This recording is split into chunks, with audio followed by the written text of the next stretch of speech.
Going on everybody, this Afro Think Tank. Black woman schools white racist man's logic. Okay? Completely and totally like schools him, right? With common sense, something that apparently ain't common. All right?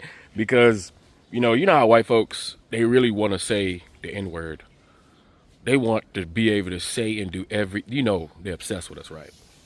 I'm talking about the white folk. The racist ones are the most obsessed about us. They love us. They, listen, racist white dudes masturbate to black men. Yeah, they racist white dudes masturbate to black men while saying the N word. I guarantee you, while choking themselves somehow. All right, that's how off they are when it comes. That's how obsessive they are, right? But they want to say the N word so like they are. First of all, they made the word. They was saying it the most of the times anyway, right? Nobody ever told them they had to stop. They the ones who stopped. I mean, go ahead and say the word. I don't give a fuck, right? But they don't understand why we are why we don't like the word. They don't when they say it. They don't understand that, right? And so they're trying to reverse psychobabble us and be like, why are you so triggered by a word? And when he said this, all right, it's something that you'll hear. When you hear the clap back, it's gonna be next level epic. That's all it is, next level epic. Anyway, you guys tell me what you think about this in the comment section. It's Afro Think Tank. Learn something, teach something. I'm out. He said, why are black people so controlled by a word? Why are racists so controlled by a color?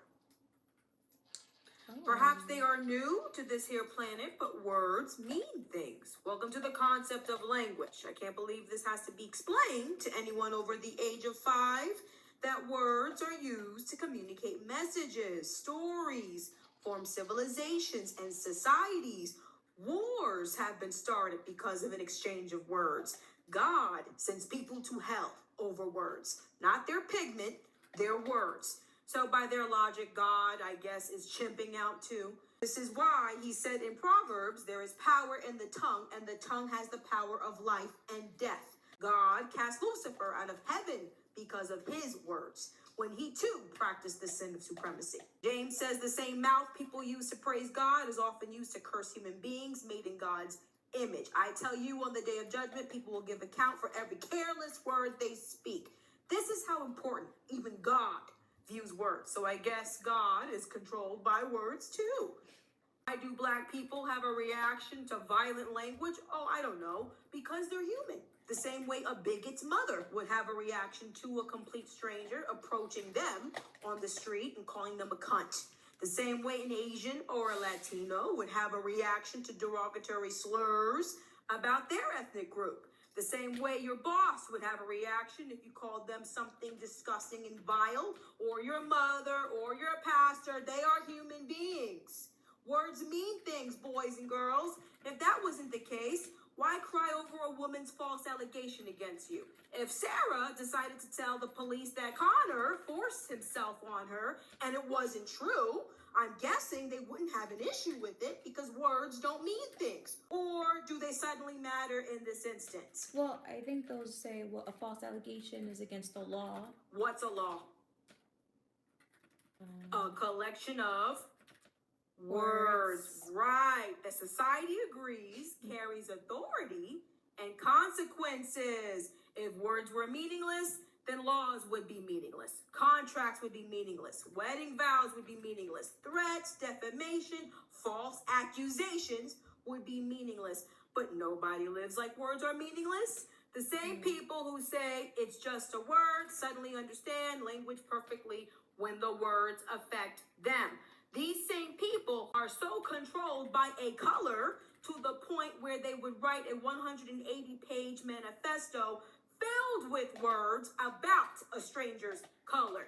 So controlled by color, they would drive 200 miles across state lines to shoot up a Tops grocery store or a church because they didn't like the strangers inside's color. So controlled by pigment, they would go on a stream and talk about it all day. Organize their day and dedicate their life to harassing strangers because of their pigment. A color occupies every chamber of their mind, planning harm against strangers because of this color. So controlled by color, they would kill over it. So controlled by color, they would damn their souls to hell over it. So controlled by color, they would lie, steal, antagonize complete strangers because of it. Throw away their morality, their Christianity, their entire soul, damning it into the lake of fire, forever consumed by hatred every single day, creating hate groups like the KKK, redlining, segregation, slavery, bastardizing their own Bible, and defying their own God because of a color. All because they are controlled by a color, a slave to their own hatred because a color has so much power over them. And no matter how much you pray for them, they don't want to be free. It's just a word, people, who determine that strangers aren't worth basic human decency because of hue, who have to be explained in their 20s, 30s, 40s, 50s, 60s, that words have definitions, who willingly sin against God because their hatred of your color is worth their soul. Imagine being so controlled by a color, made so undone by a stranger's hue, that you surrender your time, freedom, your future, your soul, your one life because of it. Grocery store shoppers and churchgoers, you will kill because of it. It's just a word, yet these people organize their entire day around deploying it. Foaming at the mouth like a rabid dog at the thought of barking that word to a random stranger because that word clearly means so much to them. So they don't think it's just a word. A color is their addiction and that slur is their daily bread. What would they do without it?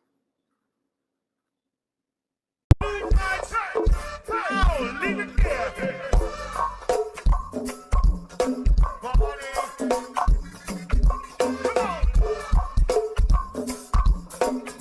That's that socket that make you want to get over there to the bar. Who taught you to hate the texture of your hair? Who taught you to hate the shape of your nose? Who taught you to hate the color of your skin to such an extent that you bleach? Who taught you to hate yourself from the top of your head to the soles of your feet? Before you come asking Mr. Muhammad, does he teach hate, you should ask yourself, who taught you to hate being what God gave you?